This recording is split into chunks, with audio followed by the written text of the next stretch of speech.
సచివాలయంలో తెలంగాణ తల్లి 5 నెలల తర్వాత హైదరాబాద్ కు కవితక్క జన్వాడ ఫామ్ హౌస్ కాడ రెండో సర్వే ఎవ్వల్ నిడిచని హైడ్రా అంగన్వాడీ సెంటర్ల కలెక్టర్ బిడ్డ మస్తున్నాయిలే మొదలైతే హెడ్లైన్ చూడుర్రి ఇంటోళ్ళైనా కూలగొట్టిస్తాడట పక్క హైడ్రా రువ్వడికి ఉన్నదట ఓ లెక్క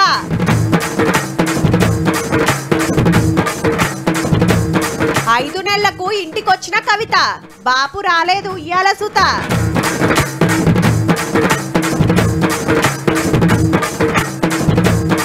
సచివాలయంలో తెలంగాణ తల్లి విగ్రహం ఎట్లుంటదో శిల్పులు చెక్కే కొత్త రూపం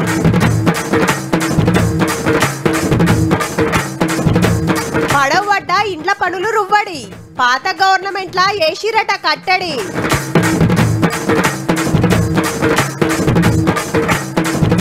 మళ్ళా తెరిచిండ్రు శ్రీశైలం గేట్లు సాగర్లకు మీదికెళ్ళొస్తున్న నీళ్లు కాకా ఇల్లు కొంటా అంటే ఇవన్నీ రేపు వస్తావా చూపిస్తా మనకు తెలిసినోళ్ళదే కాకుంటే 10 అటో ఇటో అవుతుంది కానీ కొత్త కాలనీ సీసీ రోడ్లు పడుతున్నాయి మోరిల్ సుతేస్తున్నారు అన్ని పర్మిషన్లు ఉన్నాయే నువ్వేం ఫికర్ చేయకు హే గవన్నీ ఎట్లయినా ఉంటాయి కానీ హైడ్రా పర్మిషన్ ఉందో లేదో ఫస్ట్ గజ్ చెప్పు నీ అవా కొత్తగా హైడ్రా పర్మిషన్ అంటే ఏందే అవునరా బాయ్ పైసలు పడేస్తే అల్కగా సంతకాలు పెడతారు ఆటెన్క బుల్డోజర్ దిగితే ఎవరిది జిమ్మేదారి అది చెరువు ఎఫ్టీఎల్లో బఫర్ జోనో పార్కు జాగో ఫస్ట్ తెలుసుకో గప్పుడు 10 రూపాయలు ఎక్కువైనా పెడతా సరేనా అంటూరట హౌ మళ్ళా హైడ్రా అంటే ఆ మాత్రం అదురుండాలే మా పార్టీ వాళ్ళైనా ఇడ్సము మా ఇంటి వాళ్ళైనా వదలము రూల్స్ తప్పిగడితే బంగ్లాలైనా ఫామ్ హౌస్ అయినా బరాబర్ కూల్చుడే అని మళ్ళొక పారి కులం కుల్లా చెప్పిండు సీఎం సారు గండిపేట ఏరియాలో ఫస్ట్ వడగొట్టిందే కాంగ్రెస్ లీడర్ పల్లం రాజుది అన్నాడు చెరువుల గురించి హరీష్ రావు గారికి బగ్గెరక ఆయనను పెద్దగా కమిటీ చేద్దాము ఎవలేందో ఎరకైతది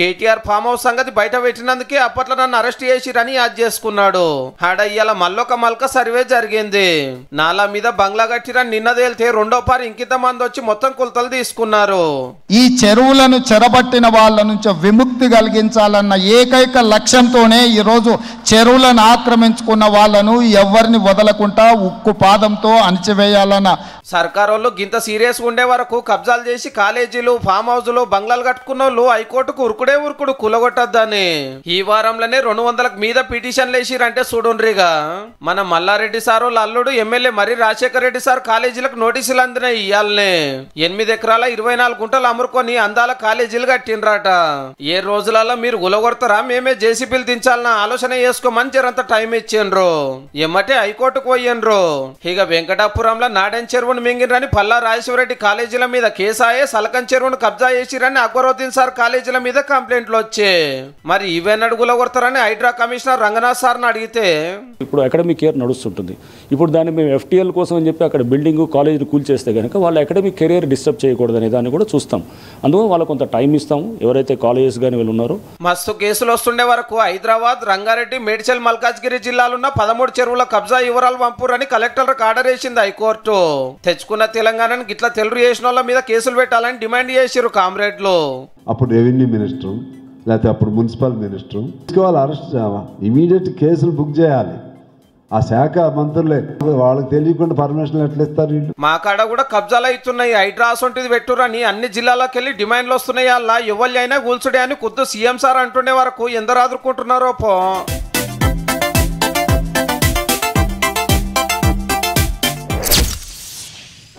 అవునబ్బా నాకు డౌటు ఏదన్నా కేసు అయి జైలుకు పోయినాక బెయిల్ వచ్చిందనుకో ఇక ఆ మనిషికి ఆ కేసుకేం సంబంధం లేనట్టేనా కేసు కొట్టేసినట్టేనా బెయిల్ ఇచ్చుడంటే కేసు తోటి లింకు లేదని కోర్టులు చెప్పినట్టేనా అట్లయితే ఓటుకు నోటు కేసు అక్రమాస్తుల case skill development case murder కేసులు కబ్జాల కేసులు రేప్ కేసులు దొంగ బాబాల కేసులు దొంగల కేసులు మొత్తం మాఫీ అయినట్టేనా ఏమో మనోళ్ళ ఆత్రం చూస్తే నా మట్టి బుర్రకు లేని డౌట్లు రావట్టే ఢిల్లీకి వెళ్ళి గాలి మోటార్లు వచ్చి హైదరాబాద్లో దిగంగానే అభిమానులు ఆత్రం శంషాబాద్ ఎయిర్పోర్ట్ లో మత్తడి దుంకిందనుకో రాదుర్రి మందు దందా కేసులో బెయిల్ మీద జైల్లోకి వెళ్ళి బయటకు వచ్చిన కవితక్కకు పువ్వుల గుత్తులు ఇచ్చి ఎలుకని చెప్తానికి ఎగబడ్డారు ఆడికెళ్ళి ఇంటికి వస్తుంటే తొవ్వ పంట పెద్ద ఫ్లెక్సీలు పెట్టిండ్రు న్యాయం గెలిచింది ధీరవాణితో వస్తుంది అనుకుంటా ఇక బంజారా హిల్స్ ఇంటికాడ చూడుర్రి జాతరే బడా లీడర్లు చోటా లీడర్లు కార్యకర్తలు బొచ్చడు మంది వచ్చిండ్రు రక్కొచ్చిందని పటాకులు కాల్చిండ్రు మిఠాయిలు వంచిండ్రు పువ్వులు చల్లిండ్రు చెల్లె చెయ్యి పట్టుకొని రావణ్ణి ఇంట్లోకి తోలుకపోయిండు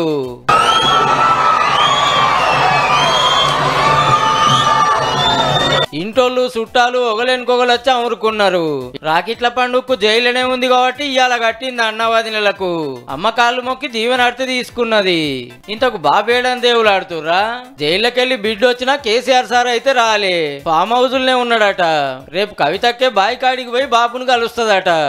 ఏ తప్పు చేయనటువంటి నేను కడిగిన ముత్యంలా ఈ అపవాదులన్నిటి నుంచి కూడా బయటకు వస్తాననేటటువంటి విశ్వాసం నాకున్నది. ఇదే ఇంట్లో మార్చి 15వ తారీఖు నాడు జరంత అటు ఇటుగా గిదేయాళ్ళకి ఈడీ అరెస్ట్ చేసి ఢిల్లీకి తీసుకుపోయింది.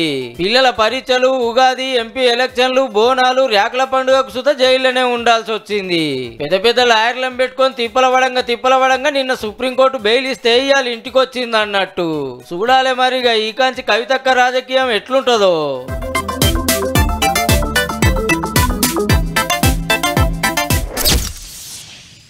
కుల్లం ఓ మాట అడుగుతా. ఈ 10 ఏళ్లల్లా 33 జిల్లాలల్లా 119 నియోజకవర్గాలల్లా 12,000 పల్లెలల్లా సర్కార్ తరపున ఏడన్నా తెలంగాణ తల్లి విగ్రహం పెట్టిండ్రానుల్లా. కొత్త కలెక్టరేట్లు కట్టిండ్రు, కొత్త తహసీల్దార్ ఆఫీసులు కట్టిండ్రు, కొత్త మండల ఆఫీసులు కట్టిండ్రు, ఎమ్మెల్యేలకు క్యాంప్ ఆఫీసులు కట్టిండ్రు. కానీ ఏడనైతే ఆగుపడది. ఉద్యమం టైంలా ఉద్యమకారులు చౌరస్తాల కాడ పెట్టినవి తప్పితే మన రాష్ట్రం మనకైనాక గవర్నమెంట్ వాళ్ళు అయితే పెట్టలే. ఇగో గిదే ఫస్ట్ కావచ్చు. తెలంగాణ తల్లి విగ్రహం సచివాలయం బయట రోడ్డు మీద పెట్టాలని గులాబీ పార్టీ వాళ్ళు దుంకులాడితే చెల్ భాజపా సచివాలయం లోపట్నే పెట్టి కొలుచుకుంటామని కార్యం కూడా సురువు చేసింది సర్కారు.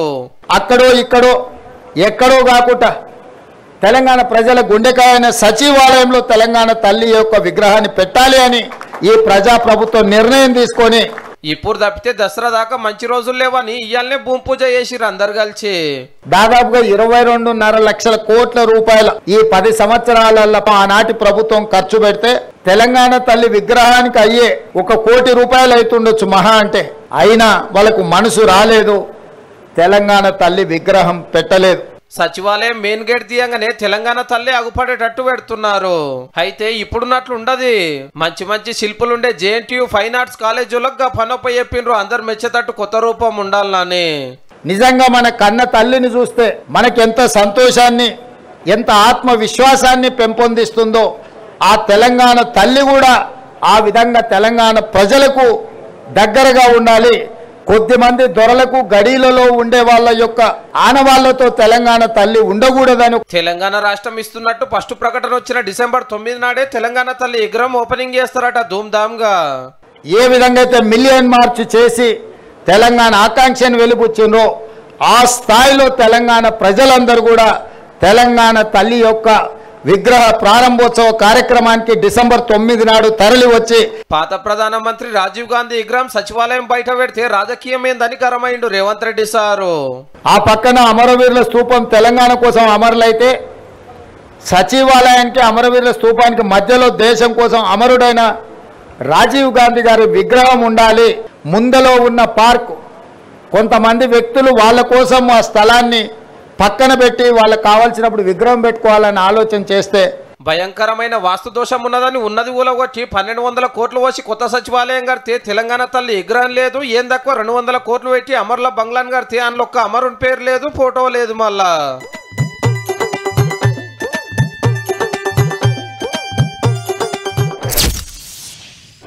పట్నానికి దూరంగా ప్రశాంతమైన వాతావరణం, పచ్చడి చెట్లు, తీరొక్క తోటలు, పువ్వుల వనాలు, పిండుకొని పాలు తాగటానికి ఆవులు, పెరట్లనే తెంపుకొని వండుకునే కూరగాయలు, బలాన్నిచ్చే కొబ్బరి బొండాలు, చాట గాలి, స్వచ్ఛమైన నీళ్లు, జలకాలాడటానికి స్విమ్మింగ్ పూల్, సకల సవలతుల బంగ్లా, తీర్వాటం చేసుకొని ఆరానికోపారి ఇంటోళ్ళంతా పోయి మనసు తుర్తి వేసుకునుడు, అంతా చూసుకుంటానికి పనోళ్ళు. ఫామ్ హౌస్ అంటే గట్లుంటది. సరే పైసలుంటే ఎవ్వలి జిందగా అల్లది, కానీ రూల్స్ తప్పి కట్టినందుకే ఇగో గిట్లా.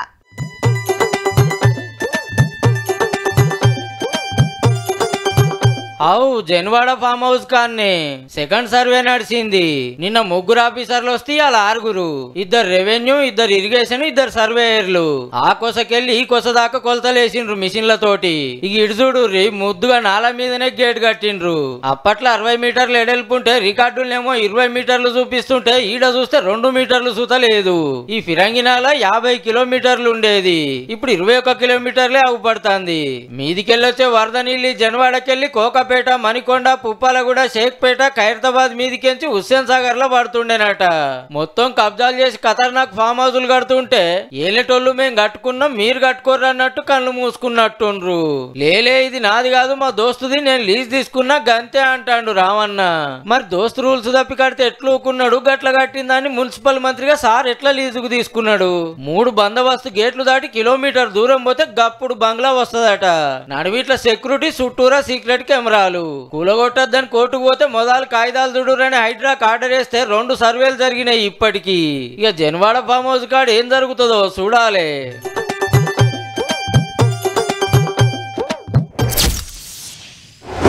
ఆన్లైన్ లా సరుకు సౌదాలు కొనటానికి ఒకటి, ఫోన్లా పైసలు పంపిస్తానికి ఇంకోటి, దోస్తులతోటి ముచ్చట్లు పెడతానికి ఒకటి, ఫోటోలు వీడియోలు చూస్తానికి ఒకటి, గేమ్లు ఆడటానికి ఒకటి, ఇట్లా ప్రతిదానికి ఓ సపరేట్ యాప్ ఉంటుందిలా. ఇవాళ రేపు అంత ఆన్లైనే కాబట్టి యాప్లతోటి అల్కగా పనులు చేసుకుంటున్నాం. సేమ్ అట్లనే రైతుల తిప్పలు తీరుస్తానికి కూడా ఓ యాప్ తెచ్చింది సర్కారు. రేపటికెళ్ళే రుణమాఫీ సర్వే ఆఫీసర్లే మీ ఊరికొస్తారు, మీ పంచాయతీ బోర్డు కాడ ఊకుంటారు. లోన్లు మాఫీ కానోళ్ళు గీ కాయిదాన్ని నింపియాలి. పేరు, బ్యాంక్ వివరాలు, ఇంటోళ్ళ పేర్లు, ఆధార్ నెంబర్లు రాసి కింద సంతకం పెట్టాలి. ఏమైతుందని తప్పుడు వివరాలు రాసిరనుకో లోన్ మాఫీ అయినాక మళ్ళా గుంజుకుంటారట. జర పైలముండుండ్రి. అట్లనే రుణమాఫీ కోసం సపరేట్ యాప్ తెచ్చింది సర్కారు. వ్యవసాయ ఆఫీసర్ అందరు కాడు ఉంటది. తెరిస్తే ఏ రైతుకు ఏ బ్యాంకుల అకౌంట్ ఉంటది, ఎంత బాకీ తీసుకున్నాడు అనేది అంతేరకైతే ఉంటది. డిటర్మినేషన్ ఆఫ్ ఫ్యామిలీ మెంబర్స్ అని చెప్పేసి వస్తుంది. దీనిపైన మనం క్లిక్ చేసినప్పుడు మనకి ఏ బ్యాంక్ ఏ బ్రాంచ్ అనేది కూడా మనకు ఓపెన్ అవుతుంది. రేషన్ కార్డు లేకున్నా, ఇంటి పేరు తప్పున్నా, ఆధార్ కార్డుల పేరు, బ్యాంకుల పేరున్నా, ఇంకెంత తక్లీఫ్ ఉన్నా మనం రాసిస్తే చాలు రిపోర్ట్ మీదికి పోతుందట, అకౌంట్ లో పైకం పడుతుందట. ఇక 2 లక్షలకు మీదున్నోళ్ళు మీది పైకం కట్టేస్తే సర్కారు ఇవ్వాల్సిందే వేస్తుంది. 6 రోజుల కాంచెల్లి కలెక్టరేట్లు, రైతు వేదికల కాడ అప్లికేషన్లు తీసుకుని నడుస్తుంది. ఇక ఇప్పుడు అంత దూరం కూడా పోయే తిప్పలు తప్పిస్తానికి ఆఫీసర్లే మీ ఊరికి వస్తున్నారు కాబట్టి ఇంకింత తలకగా అవుతుంది పని. మీ బ్యాంకు బాకీ తీర్చుకోవటానికి తయారుగా ఉండండి. మరి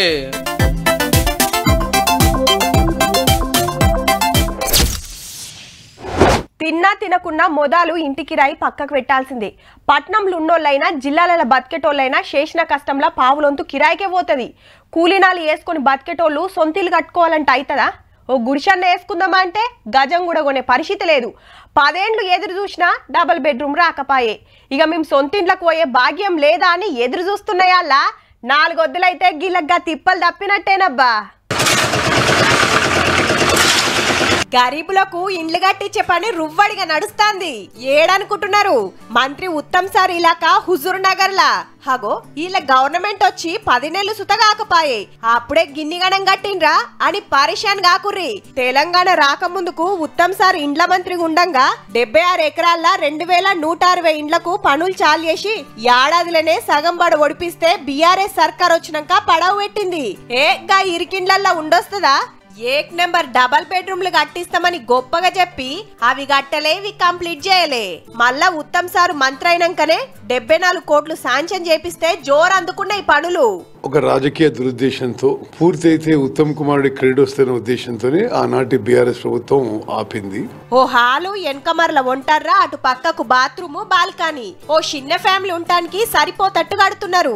చక్కటి సీసీ రోడ్లు, 2 కమ్యూనిటీ హాళ్లు, సర్కార్ బడి, పార్కు, ఆటల మైదానం, ఓపెన్ జిమ్, మార్కెట్, ఇట్లా సకల సౌలతులు చేస్తారట. 10 ఏండ్లు పడవ పెట్టే వరకు ఇండ్లల్లో ఏ దొరికితే అది ఎత్తుకపోయిరట దొంగలు.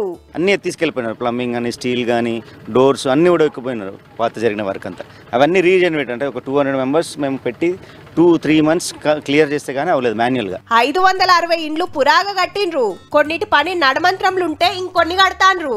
డిసెంబర్ వరకు కంప్లీట్ చేసి కొత్తేడాదిలా గరీబులతోటి పాలు వంగిస్తారట పక్క. డిసెంబర్ ఎండ్ గానీ జనవరి మొదటి వారంలో అయిపోతుంది. వచ్చే సంక్రాంతికి ఇల్లు పంపిణీ జరుగుతుంది. ఒక్క హుజూర్ నగర్ లోనే గిట్లుంటే తెలంగాణ అంతటా ఇంకెట్లుంటదో. హొగల్లా మళ్ళా కారు సర్కారే వస్తే ఈ కట్టిన గోడలు కూడా కూలునేమో పో.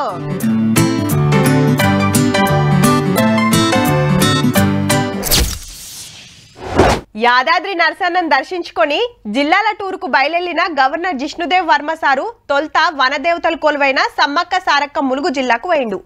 800 ఏండ్ల కిందట కాకతీయులు కట్టిన రామప్ప గుడి, గణపురం కోటగుళ్లను చూసిండు. మరి 2వ రోజు గవర్నర్ సార్ ఏడేడ తిరిగిండు, ఏమేం చేసిండు అరుసుకోవాలి కదా. చలో అట్లా పోయేద్దాం పారి. లక్నవరం చెరువుల బోట్ షికారు చేసిండు గవర్నర్ జిష్ణుదేవ్ వర్మ సారు. ములుగు జిల్లా ప్రకృతి అందాలకు ఫుల్ ఫిదా అయిండనుకో రాదుర్రి. సారెమ్మటి మంత్రి సీతక్క సుతున్నది. తీగల బ్రిడ్జి మీదకెళ్లి పోయి జరసేపట్ల పడవల తిరిగి చూసిండు సారు. ఆడికెళ్లి సీదా హన్మకొండకొచ్చి 1000 స్తంభాల రుద్రేశ్వరుణ్ణి, వరంగల్ భద్రకాళి మాతను దర్శించుకొని తూర్పు కోటల కాకతీయుల కళాఖండాలు చూసి అటు గొప్పతనం యాద్ చేసిండు. అటెన్క 2 జిల్లాలో చేస్తున్న డెవలప్మెంట్ కార్యాల గురించి ఆఫీసర్లు చెప్తుంటే చూసి తారీఫ్ చేసిండు. Yes, that's a very good idea. Yes. You are doing it here also. Yes, sir. Across the state, it's being done. That's a very good idea. అదైనాక రెడ్ క్రాస్ సేవలు అరుచుకొని నిట్టు కాలేజీకి వచ్చిండు. ఈడ కళాకారులు రచయితలతో మీటింగ్ నడిచింది. ఇవాళ ఇన్నే ఉండి రేపు జనగాం జిల్లాకు పోతాడు గవర్నర్ సారు.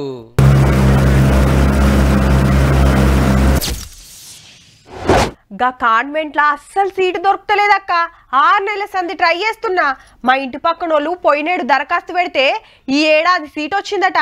ఇంటికాడికే బస్సు వస్తుంది, పెద్ద గ్రౌండ్, ఆడుకుంటానికి మంచి మంచి బొమ్మలు, యూనిఫాము. చూస్తుంటే మావోని కూడా పంపిస్తే బాగుండు అనిపిస్తుంది. కానీ ఫీజు చూస్తేనే అదురు ఉడుతుంది. ఇగో గిట్లనే మాట్లాడుకుంటారు చాలా మంది. గసొంటోళ్ళంతా మంచిగా చూడాలి ఈ వార్త. బొమ్మలతోటి ముద్దుగా ఆడుకుంటా గోర్ ముద్దలు తింటుంది. ఆసిఫాబాద్ కలెక్టర్ వెంకటేష్ సార్ బిడ్డేనట. సార్ అనుకుంటే పెద్ద పెద్ద కాన్వెంట్లకు దోల్తాడు.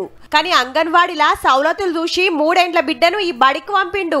చూస్తుంటే కాన్వెంట్ లెక్కనే ఉన్నది. మరి గోడల మీద మంచి మంచి పెయింటింగ్లు, పోరలు ఆడుకుంటానికి బొమ్మలు, పగటిలి చక్కటి తిండి, ఆడిస్తానికి ఆయమ్మలు, చదువు చెప్తానికి టీచర్. దీంట్లో ప్రత్యేకంగా ఏమంటే అన్ని ఇన్ఫ్రాస్ట్రక్చర్ వారిగా కూడా అండ్ హెచ్ఆర్ హ్యూమన్ రిసోర్సెస్ వారిగా కూడా మన అంగన్వాడీ చాలా ఇప్పుడు కేపబుల్ ఉంది. ఏబిసిడీలు నేర్పిస్తానికి గింతకంటే ఎక్కువ ఏం కావాలి? ఇయాల రేపు ఎల్కేజీకే 1000 రూపాయలు గుంజబట్టే. గా సౌలతులన్నీ అంగన్వాడీలనే ఇస్తున్నాం కాబట్టి ఈడికే పంపాలని కోరుతున్నారు.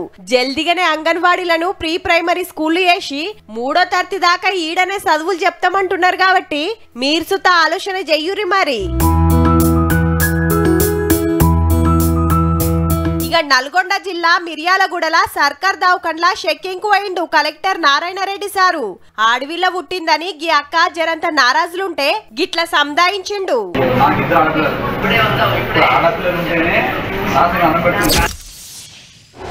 అబ్బా, మా ఇంటి పక్కనోళ్ళు పోయొచ్చిరట. ఫేస్బుక్ లా ఫోటోలు పెడితే పొట్టు లైక్లు వచ్చినాయి. మా ఆడకట్టోళ్ళు అయితే 2 కార్లు కట్టుకొని పోయినరు. నాకే ఇల్లు కాలేదు. అంతెత్తు మించి నీళ్లు దుంకుతుంటే టీవీలో చూస్తేనే మా సంబరం అనిపిస్తుంది. ఇక దగ్గరికి పోయి చూస్తే ఇంకెట్లుండాలి. ఇగో మొన్న సాగరు శ్రీశైలం గేట్లు తెరిచినప్పుడు గిట్లనే అనుకున్నారు పబ్లిక్ అంతా. ఇప్పుడు మళ్ళీ పరిగా ఛాన్స్ వచ్చిందిలో. పాత ఈడియోలు కాదు, ఇప్పటియే సాగర్లా మళ్ళా గేట్లెత్తిర్రు.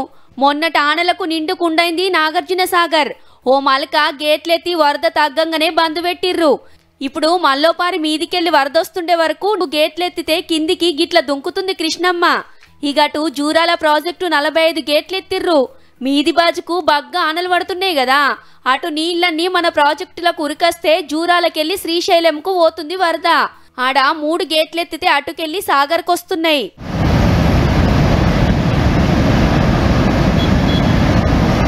ఊర్లల్లా మొన్నటిదాకా పడ్డ ఆనలతోని ఆడాడ షెర్లు కుంటలకు బగ్గనే నీళ్ళొచ్చినాయి. నిజామాబాద్లా రాళ్లవాగు అలుగు వారితే చుట్టుముట్టు పబ్లిక్ బగ్గనే వస్తున్నారు. మా ఊర్లసుతో జలపాతం పడ్డదని మురుసుకుంటా గిట్లా ఎంజాయ్ చేస్తున్నారు. తెలంగాణలో రానున్న 6 రోజుల పాటు మోస్తారు నుంచి భారీ వర్షాలు కురిసే అవకాశం ఉన్నట్టు వాతావరణ శాఖ తెలిపింది. ఆదిలాబాద్, ఆసిఫాబాద్, మంచిర్యాల, నిర్మల్, నిజామాబాద్, వరంగల్, హన్మకొండ, జనగామ జిల్లాలో ఉరుములు మెరుపులతో కూడిన వర్షం కురిసే ఛాన్స్ ఉన్నట్లు పేర్కొంది. ఇప్పటికే పలు జిల్లాలకు ఎల్లో అలర్ట్ జారీ చేసింది. ఇగో ఇట్లున్నది మన తానా. పోతే అటే వత్త ఇటే అన్నట్టే ఉన్నది పో. ఇక దేశం మీది బాజుకు ఎట్లుందంటే గుజరాత్ ను గజ్జున వణికిస్తున్నాయి వానలు. 3 రోజుల సంధి మునుంబెట్టి దంచుతుంటే నదులన్నీ పొంగి ఊర్ల మీద పడుతున్నాయి. హగో సందులు బొందులు తిరుక్కుంటా ఇండ్లకు ఎట్ల సొర్రబడుతుందో పబ్లిక్ అంతా రోడ్ల మీద కురికొచ్చిర్రు. వడోదరల వాడలకు వాడలే మునిగినాయి. పీకల్లోతు నీళ్లలో పోకుండా చిన్న తిప్పల కాదు పబ్లిక్ ది. ఎటు ఓవల్లో తెలియక షెట్టును పట్టుకొని నిలబడ్డాడు గీ కాక. బండ్లు బొచ్చడు మునిగినాయి. 7గురు కాలం చేస్తే 6000 మందికి మీదనే ఏరే జాగలకు పంపిరట ఆఫీసర్లు. మొగులు ముంచి చూస్తే చెరువుల ఇండ్లు కట్టినట్టే ఉన్నది. హైవే హైవేల మీద ఎక్కడి లారీలు అక్కడనే ఆగిపోయినాయి. గీ లారీ సగం బడ మునిగింది. ఉత్తరాఖండ్ లా కొండలు ఇరిగిబడి తొవ్వలు బొయ్యారాలైతున్నాయి. ఢిల్లీని సుత గట్టిగానే అరుచుకుంటుందా ఆనా. రోడ్లు కాలువలైతే బండ్లన్నీ ఈదుకుంటూ పోతున్నాయి. ఇంకో 2-3 వద్దులు ఇట్లనే ఉంటదట. మన తాన్నైతే పొద్దుముక ఓ డల్లు పడి పోతుంది.